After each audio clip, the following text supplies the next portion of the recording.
काला आदमी, एक काला आदमी, बहुत ही काला, काला शाह, सुपर काला, जेट ब्लैक, बड़े विशेष औंधे तवे का ताऊ, पहाड़ी कौवे का परदादा, कोयल संप्रदाय का दादू, बंगाल का काला जादू। अरे क्या कहने, क्या कहने। तारकोल जिसके पैरों में भक्ति भाव से पसरता हो, कोयला जिसका रूप रंग पाने के लिए सदियों तक जमीन के नीचे बैठकर तपस्या करता हो। जिस दिन उस कालानुभाव के दर्शन हुए जमीन थमी रह गई। अब इससे ज्यादा और क्या कहूँ, इतना कहने के बाद भी मेरे पास शब्दों की कमी रह गई। बहुत अच्छे, बहुत अच्छे। शादी होते ही माँ बाप को धक्के देकर बाहर निकाल देने वाली औलाद जैसा कपूत, कुल मिलाकर इतना काला जितनी किसी भ्रष्ट नेता की करतूत। कहाँ ले गए, बहुत बढ़िया। कुल मिलाकर इतना काला जितनी किसी भ्रष्ट नेता की करतूत। एक दुकान पर गया, ना शर्म ना हया, बोला फेयर एंड लवली है। वाह, क्या कहने। दुकानदार ने जैसे ही गर्दन इनकार में हिलाई तो कहने लगा फिर चेरी ब्लॉसम ही दे दे, कम से कम चमक तो बनी रहेगी भाई। बहुत अच्छे, बहुत अच्छे, बहुत अच्छे, बहुत बढ़िया। और अभी तो मामले बदल जाते हैं राजनीति में। जब योगी जी की सरकार बनी तो उन्होंने आते ही बहुत सारे परिवर्तन कर दिए। वो बूचड़ खाने थे वो बंद कर दिए, एंटी रोमियो स्क्वाड चला दी। तब मैंने एक बात कही, बारीक बात है, पकड़ेंगे आपको आनंद आएगा, भरपूर आनंद आपको आएगा। मैंने कहा लखनऊ में योगी जी के आने के बाद चिकन के नाम पर बस कुर्ते ही कुर्ते रह गए। क्या कहने, बहुत बढ़िया। वो एक आदमी पहुंच गया तब रेस्टोरेंट में, बोला चिकन में क्या है, कई दिन से कुछ बना ही नहीं, मैंने झल्लाया हुआ। कहने लगा कुर्ते लाऊं, खाएगा? उसने कहा मेरा मतलब आप यहाँ मुर्गे नहीं बनाते। मैनेजर बोला मुर्गे आजकल यहाँ रेस्टोरेंट में नहीं, वो लड़कियों के स्कूल के बाहर या पार्कों के अंदर एंटी रोमियो स्क्वाड वाले बनाते हैं। क्या कहने, ये स्थिति होती है जी। समय खराब आते हुए किसी का पता नहीं चलता। तब आपको पता होगा मुलायम जी के परिवार में कितना झगड़ा बढ़ गया था। उन्होंने आगरा से लखनऊ तक एक्सप्रेसवे बनाया, उस पर मिराज और सुखोई विमान उतारे, लेकिन परिवार में फूट इतनी ज़्यादा थी। तब मैंने एक बात कही, आपका प्यार चाहता हूँ, समर्थन चाहता हूँ, आशीर्वाद चाहता हूँ। मैंने कहा समय खराब आते हुए किसी का पता नहीं लगता। जिनके इशारों पर मिराज और सुखोई सड़क पर उतर आते थे, समय खराब आया तो वो खुद एक साइकिल के लिए सड़क पर आ गए। अरे क्या कहने, क्या कहने, बहुत बढ़िया, बहुत बढ़िया। मुलायम जी बहुत परेशान थे, कह रहे थे मेरी समझ, आपको जैसे वो बोलते थे आपको पता है, मेरी समझ में नहीं आ रहा कोई मेरी बात क्यों नहीं समझता, मेरी समझ में नहीं आ रहा कोई मेरी बात क्यों नहीं समझता। एक आदमी ने कहा कि नेताजी आप अपनी बात रिकॉर्ड करो, खुद सुनो और समझ के दिखाओ। अच्छा, अच्छा। एक स्थिति थी, कांग्रेस के तो बहुत खराब हाल थे। कांग्रेस के इतने बुरे दिन कभी नहीं आए थे कि ज्योतिषियों तक ने हाथ देखना छोड़ दिया था। वाह, ये हालत थी। अच्छा, मोदी जी ने गोवा में जाके भाषण दिया नोटबंदी के बाद कि मैं कुर्सी के लिए पैदा नहीं हुआ। मैं तो उसी दिन समझ गया था जी, मोदी जी कुर्सी के लिए नहीं कुर्की के लिए पैदा हुए। हाँ, नोटबंदी कर दी, 2000 का नोट चला दिया। लोगों ने कहा ये तो ऐसा नोट है जैसे नकली नोट हो, चूरन का नोट हो। तो मैंने कहा इसमें कोई बड़ी बात नहीं है। 2000 का नोट खानदान का सबसे बड़ा नोट है, और खानदान में कोई सबसे बड़ा होता है तो मोदी जी उसे चूरन का ही बना देते हैं। भरोसा ना हो तो आडवाणी जी को देख लो। बहुत बढ़िया, बहुत बढ़िया। लीजिए, अब मैं समय का ध्यान रखते हुए कविता पढ़ देता हूँ। हाँ जी, हाँ जी, हाँ जी। अभी पीछे दशहरा गया तो रावण दिल्ली आया। अच्छा भाई, सच्ची कसम इंडिया टीवी की एकदम सही बात है। इंडिया की, ठीक कह रहे हैं आप। तो उसका क्या हाल हुआ, बेचारा किस संगत में फंस गया, क्योंकि कई बार आदमी गलत संगत में भी फंस जाता है। मुझे ध्यान है, एक आदमी बहुत ज़्यादा पीकर गिरता पड़ता हुआ घर पहुंचा। अगले दिन पत्नी ने पूछ लिया कल कहाँ से इतनी पीकर आया था? बोला कुछ नहीं, कल मैं गलत संगत में फंस गया। पत्नी ने कहा किनके साथ बैठ लिया? बोला हम 4 दोस्त थे, 1 बोतल थी, 3 पीते नहीं थे। भाई बहुत अच्छे, बहुत बढ़िया। हाँ, तो ऐसी संगत में भी फंस जाता है आदमी। बहुत गलत संगत में हाँ, होगा। वो मुझे पीने वालों से ध्यान आया, वो 4 पियक्कड़ एक मुर्दे को कब्रिस्तान में ले जा रहे थे। तो एक का पांव एक कब्र के ऊपर पड़ गया, दूसरे ने टोक दिया, बोला अरे देख के चल, नीचे मुर्दा है। पहले वाला बोला फिर ऊपर भी हमने कौन सा वर्ल्ड कप उठा रखा है। ये स्थिति होती है जी। अच्छा, बहुत बढ़िया। मैं तो इतनी बारीक बात करता हूँ कि ऐसे आदमी को जानता हूँ उदय भाई, कि वो आपने बच्चों का एक चैनल देखा है पोगो, वो उसको भी पी और जियो पढ़ता था। बात आपको अच्छी लगती है, तालियां आपकी आती है। अच्छा, कई बार क्या होता है कि आप बहुत अच्छा काम कर लो, अगर आपके मुकद्दर में बुराई मिलनी लिखी है तो मिल जाएगी, आप बच नहीं सकते। मोदी जी ने क्या शानदार काम किया, जितने भी हमारे हाईवे थे, एक्सप्रेसवे थे, वहाँ से शराब की दुकानें हटाकर आधा किलोमीटर 1 किलोमीटर अंदर कर दिए, एक्सीडेंट होते थे। भलाई मिलनी चाहिए थी, तारीफ होनी चाहिए थी, पर मुकद्दर में बुराई मिलनी लिखी थी, मिल गई, बच नहीं सके। बारीक बात कर रहा हूँ, पकड़ना आपका काम है, आनंद में दूंगा। एक लुगाई बैठे बैठे मोदी जी को कोस रही थी, अरे मोदी तूने ये क्या कर दिया, अरे मोदी तूने ये क्या कर दिया। पहले अच्छा खासा बाहर सड़क पर ही पड़ा मिल जाता था। बहुत अच्छे। ये हालत है। 2 दोस्त आ रहे थे हाईवे से, बहुत बढ़िया गाड़ी चल रही थी, बहुत बढ़िया मौसम बना हुआ था। एक बोला यार क्या मौसम है, ऐसे में 2-2 घूंट लग जाए तो मजा आ जाए। उसने कहा देख कितनी बढ़िया गाड़ी चल रही है, गाड़ी का भी बहुत ही बढ़िया मौसम है, घर चलते हैं अपने। यहाँ हाईवे से दुकानें हट गई, कौन अब किलोमीटर अंदर जाएगा, फिर कौन बाहर आएगा गलियों से, घर चलते हैं। लेकिन पीने वालों की अपनी बातें होते हैं, बहाने होते हैं। पहले वाला बोला यार एक बार अंदर जाना ही तो है, फिर तो वहीं से हाईवे शुरू। तो ये स्थिति होती है। रावण का जो दिल्ली आकर हाल हुआ सुनिए जी। लोग ऐसी बात कर रहे हैं, हमारे नेता आजकल रावण को भी बात कर रहे हैं। ये बात उड़ते उड़ते रावण तक पहुंची तो रावण बौखला गया। अपने से भी बड़े राक्षसों के दर्शन करने वो लंकापति, वो दशानन आनंद फानन में सीधा दिल्ली आ गया। क्या कहने, क्या कहने, अपने से भी बड़े महारथियों के दर्शन करने वो लंकापति, वो दशानन आनंद फानन में सीधा दिल्ली आ गया। स्टेशन तक आते आते घटना घट चुकी थी, ओला करने के पैसे भी नहीं बचे थे, अगले की जेब कट चुकी थी। वाह जी वाह, वाह जी। निराश मायूस लंकेश, चेहरे पे उदासी, मन में क्लेश लिए वो मुझसे टकराया। बोला भाई साहब आप भारतीयों के हाथ जोड़ते हैं, आपकी तरक्की देखकर तो हम भी शर्मा गए।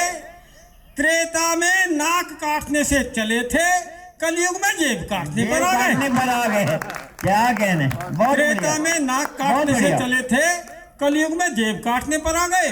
वो तो भला हो मंदोदरी का 100 का नोट अलग से अंटी में फंसा दिया था, वरना खाने के भी पैसे नहीं बचते, मुझे तो मरवा दिया था। मुझे क्या पता था सीता को चुराकर राम का दिल दुखाने के मुझे ये फल भोगने पड़ेंगे कि मैं फलों को तरफ जाऊंगा। अच्छा। मेरी समझ में नहीं आ रहा इन 100 रुपए में मैं भला क्या खाना खाऊंगा। मैंने कहा राम को क्यों इल्जाम दे रहे हैं, राम को सताने वाले तो मजे ले रहे हैं। और अगली पंक्तियों पर आप सबका भरपूर आशीर्वाद मुझे चाहिए। मैंने कहा राम को क्यों इल्जाम दे रहे हैं, राम को सताने वाले तो मजे ले रहे हैं। वो त्रेता होगा जहां राम को सताने पर मातम पुरसी मिलती है।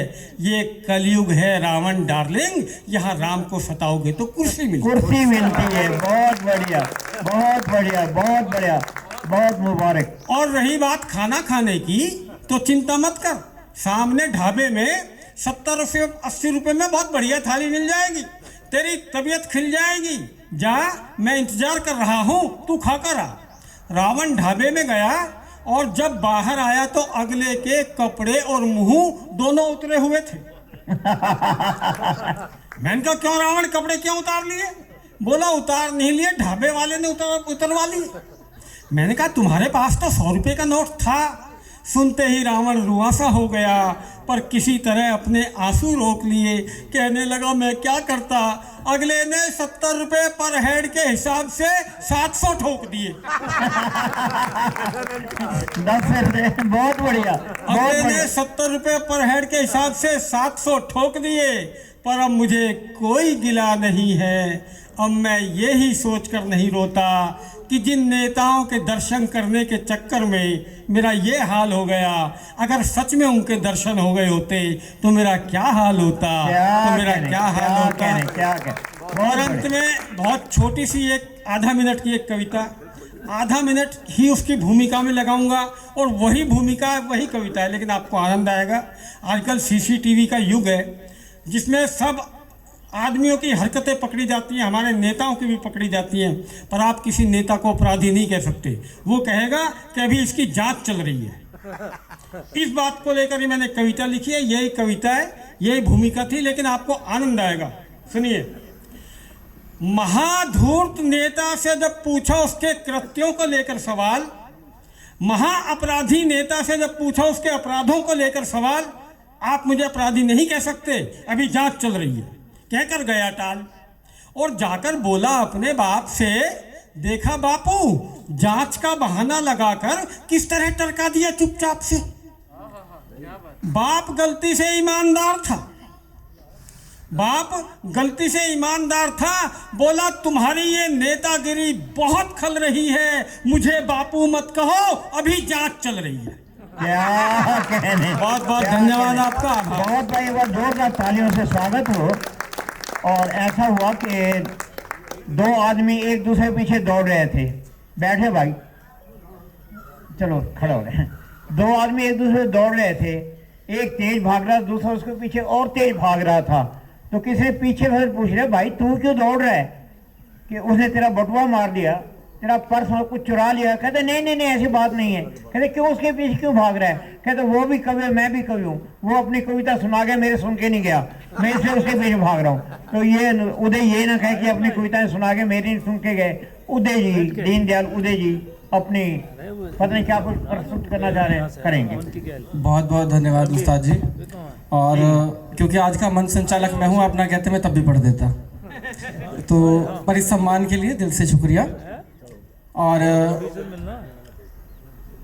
यहाँ मैं देख रहा हूँ कुछ हलचल लगी हुई है, तो निवेदन करूँगा कि मेरी कविताओं को ना समझने में थोड़ा सा समय लगता है। आप पहली कड़ी से आखिरी कड़ी तक आपको जोड़ना पड़ेगा। मैं कवि सम्मेलन में गया, कोई नहीं हंसा, फिर अगले दिन कंप्लेन आई, सब अपने घर पे हंस रहे हैं। तो मैं कई बार ऐसी भी कविताएं कह देता हूँ। और जहाँ से शुरुआत हुई थी, मैं फिर से, मुझे वो कॉलेज का टाइम मेरा याद आ गया। तो किसी ने मेरे को बोला, कहते यार तू उस लड़की को जानता है, फलां लड़की को? मैं कहा हाँ जानता हूँ। कहते यार उसका ना तेरे को प्रपोजल आया। मैं कहा हाँ आया। बोले तू खाली भी है? मैंने कहा हाँ हूँ। बोले फिर तूने उसको मना क्यों कर दिया? मैंने कहा सुन, हर दीवार पर लगे हैं ये पर्चे, शहर में तेरे चर्चे बहुत हैं। अच्छा, हर दीवार पर लगे हैं पर्चे, शहर में तेरे चर्चे बहुत हैं। उससे कह दियो लड़के डरते हैं तुझे ऑफर मारने से, तेरे खर्चे बहुत हैं। क्या और उसी दौरान कुछ एक ऐसा वाक्य हुआ। मेरा एक दोस्त था, गुज्जर था, बहुत तगड़ा लंबा ठाडा, और उसने कॉलेज में सबको पता था कि मैं शायर हूँ। तो मुझे कभी बीए डिपार्टमेंट से बीकॉम तक जाने में 25 मिनट लग जाया करते थे। तो वो बोला कि भाई शायर तेरी भाभी रूस की। मैं कहा फिर?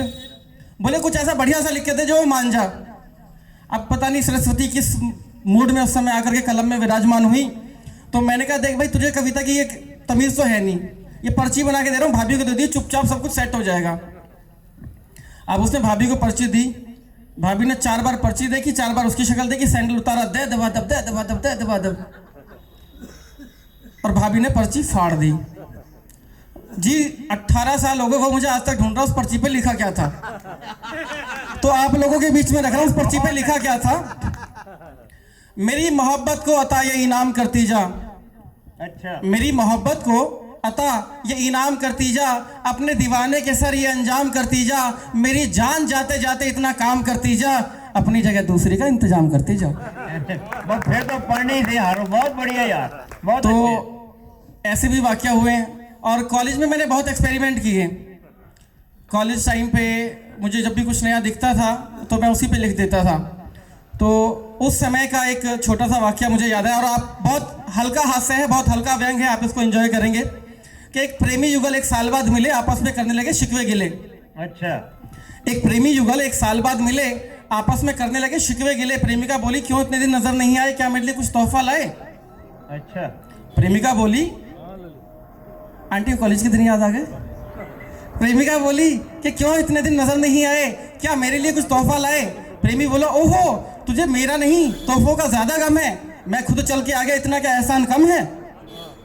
तो प्रेमिका का जवाब सुनिए, कहती अरे बुद्धू, तोहफे देता तो घर में सजा लूंगी, तोहफे तेरे मैं घर में सजा लूंगी, अब बता तेरे क्या अचार डालूंगी? भाई बहुत बढ़िया। तोहफे तो मैं घर में सजा लूंगी, अब तेरा क्या अचार डालूंगी? खैर छोड़, तू ये बता कि तू क्या करता रहा, उस मुच्छड़ हवलदार से साल भर डरता रहा? बता तू क्या करता रहा, उस मुच्छड़ हवलदार से साल भर डरता रहा, जिसने मुझे छेड़ने पर तुम्हें कर दिया था अंदर, और तुम छिपे रहे बनकर छछुंदर। तो प्रेमी बोला, देखिए तुमने था जब अंदर करवाया, मैं वहां से आज ही तो बाहर आया। क्या कहना। तूने था जब मुझे अंदर करवाया, मैं आज ही तो बाहर आया। तो प्रेमिका बोली, तू तो था महीने भर के लिए जेल गया, बता जरा 1 साल कैसे लग गया? तो प्रेमी का जवाब सुनिएगा कि मेरी जेल के सामने थी महिला जेल, एक अनमैरिड से हो गया मेल। क्या कहने। मेरी जेल के सामने थी महिला जेल, एक अनमैरिड से हो गया मेल। हवलदार को जो ही मैंने 10 का नोट दिखाया। अब ये भ्रष्टाचार की पराकाष्ठा देखिए कि मैं कहाँ 3 जगह इकट्ठा व्यंग कर रहा हूँ कि हवलदार को जो ही मैंने 10 का नोट दिखाया, उसने ताला खोल तुरंत उस लड़की से मिलवाया। क्या कहने। बहुत उसने ताला खोल तुरंत उस लड़की से मिलवाया। ना माँ बापू ना हवलदार के डर की होती चर्चा, ना बियर बार, ना रेस्टोरेंट, ना होटल का कोई खर्चा। कुछ महीने की उस लड़की के चक्कर में मैंने जेल में साथी से झगड़ा कर डाला, और इस तरह मैंने महीने से अपने सजा को 1 साल में बदल डाला। पर न जाने किसकी नजर लग गई, मेरी ये प्रेम कथा भी अधूरी रह गई, क्योंकि न जाने किसकी नजर लग गई, मेरी ये प्रेम कथा भी रह गई अधूरी। 20 दिन बाद उस लड़की की सजा हो गई थी पूरी। क्या। 20 दिन बाद उस लड़की की सजा हो गई पूरी। फिर मैंने बाहर आने का जुगाड़ लगाया, लेडी जेलर के साथ चक्कर चलाया। उसने मेरी सजा कम करवाई देखकर मेरा हित, क्योंकि मैं और वह दोनों ही अविवाहित। क्या। क्योंकि मैं और वो दोनों ही अविवाहित। अच्छा तू बता, तू साल भर क्या करती रही, क्या मेरे लिए आहा भरती रही? वो बोली, क्या बताऊं, क्या बताऊं, मुझे तो हर किसी में तेरा ही चेहरा नजर आता था। तेरा जो भी दोस्त मुझसे बोलता मैं उसी के साथ घूमने निकल जाता। क्या। मुझे तो सब में तेरी सूरत नजर आती थी, जो भी मुझे प्यार से बोलता मैं उसी के साथ घूमने चली जाती थी। और तेरे प्यार को दोस्तों के तेरे साथ मिलके मैंने इस कदर संभाला है, 4 महीने रुक रिजल्ट आने वाला है। क्या। 4 महीने रुक इसका रिजल्ट आने वाला है। तो कॉलेज में बहुत एक्सपेरिमेंट मैंने करे, और जो वहाँ देखा वो सच लिखा। और बस आप इस महफिल